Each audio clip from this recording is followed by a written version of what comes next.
Hi everyone, I'm QianhuiYang and today I'm going to discuss hydroelectric plants as a global water resources issue. Hydropower generated 16.6% of the world's total electricity and 70% of all renewable electricity. More than 150 countries are able to produce hydropower. As shown in the slide, 9 of the world's top 10 largest power plants are hydroelectric, and only one of them is a nuclear plant. Hydroelectric power using gravitational force of water, falling or flowing water to generate electricity. Capability of it is depending on the volume of water moving through the dam or the height difference between the water source and outflow. Hydroelectric plants is reliable for long-term use. There are facilities have been used for a century of years, and it's a relative inexpensive source of power. It's robust and durable. It also considered as a renewable energy source, confirmed by many of countries. However, hydroelectric plants cause many environmental impacts in a long-term perspective. For example, it provides sites to grow algae and accumulate toxic substances in the reservoirs used for drinking water, which will influence human health and also cause many environmental problems. And it also induces ecological deterioration of the river system and also change the hydrological cycle, leading to ecological crisis. And it also leading to the lack of sand to the sea and cause the coastal erosion. And then there are also problems like stratification, supersaturation, and change in water levels and flows. And one of the major impacts is the accumulation of sediment in the reservoir, and it will leading to no longer providing important organic nutrients and inorganic materials to the habitat media, to the downstream ecosystem, and also organic nutrition build up behind the dam called the nutrition loading result in oxygen level decreasing in the reservoir, and the inorganic material are not able to migrate to the downstream and decrease the volume of the reservoir. And it has also some biological crises like fish movement. The migratory fish like trout, it cannot migrate from Juneau to eastern Washington, and also anadromous fish, like they cannot migrate from the river to the ocean, and leading to the decrease of population of those fishes. Hydroelectric plant was developed in 19th centuries.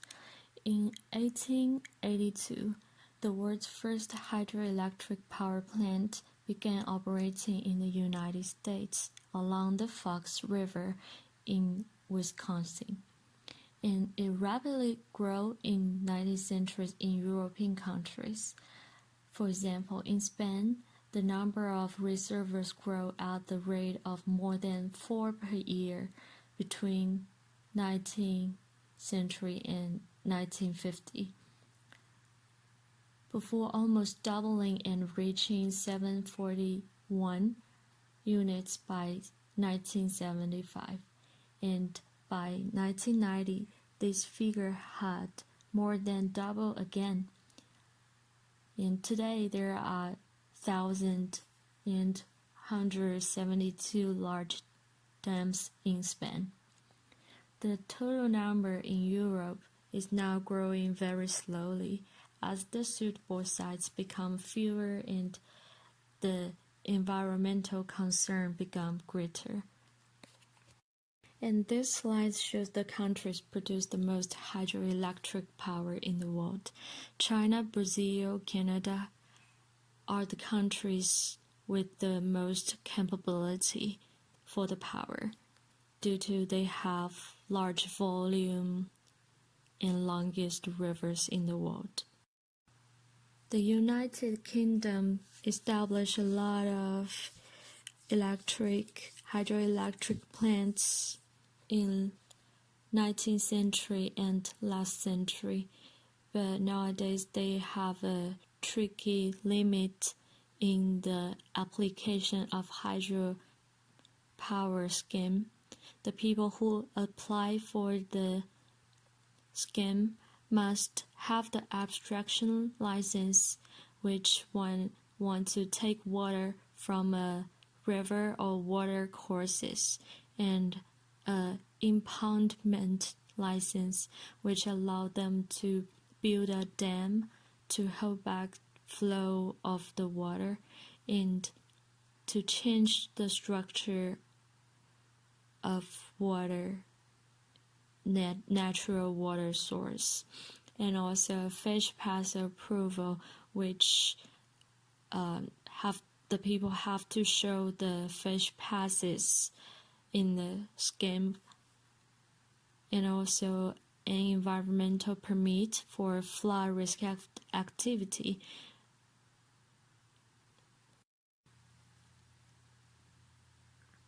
And in 2017, the largest producer of hydroelectric power is in Eastern Asia and South America, which is China and Brazil, where they are.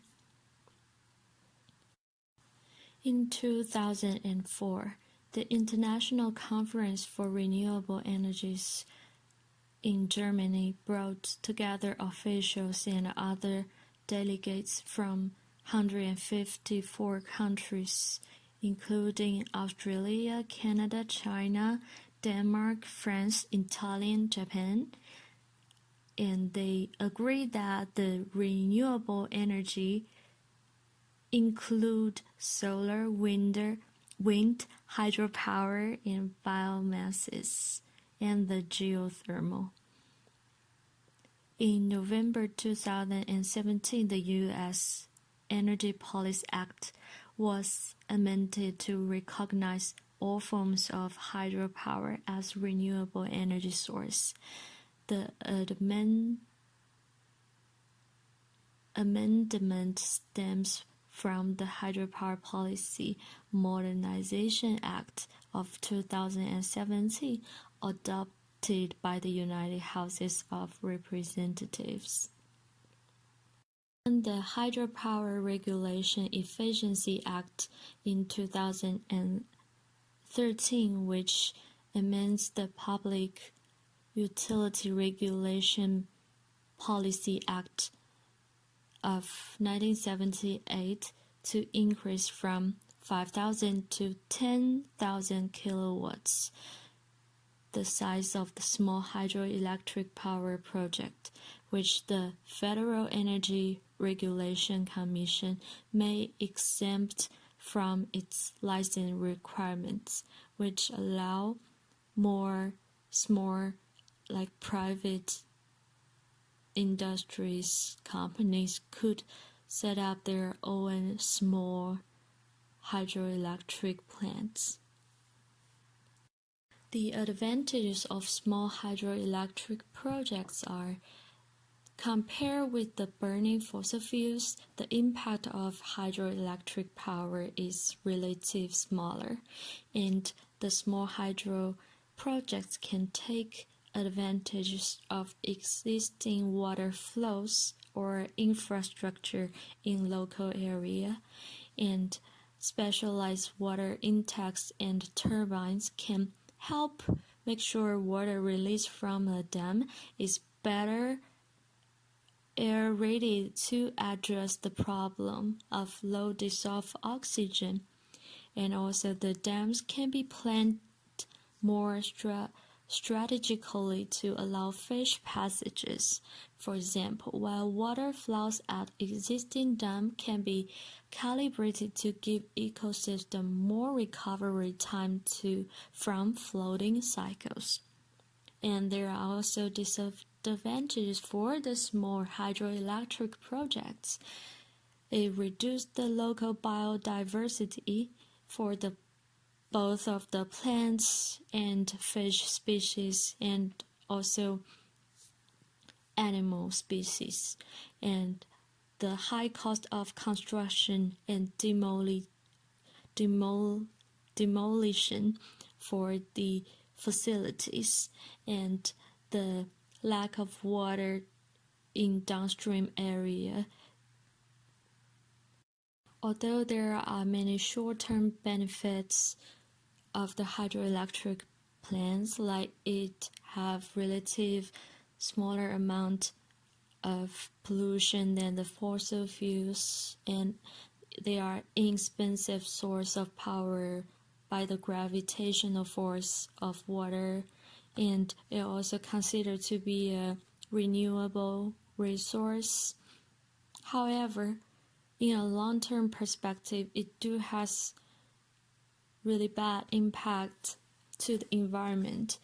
It will leading to the geological disaster such as the sediment accumulation, the earthquake, and also it will decrease the biodiversity and change the hydrological cycle and leading to erosion.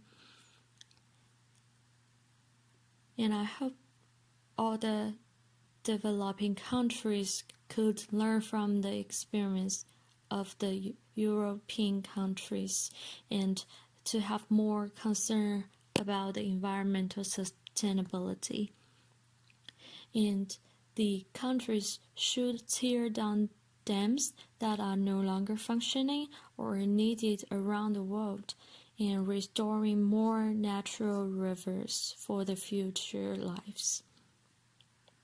And the government should set up more limits and act and to support development of new technology to reduce the environmental impact.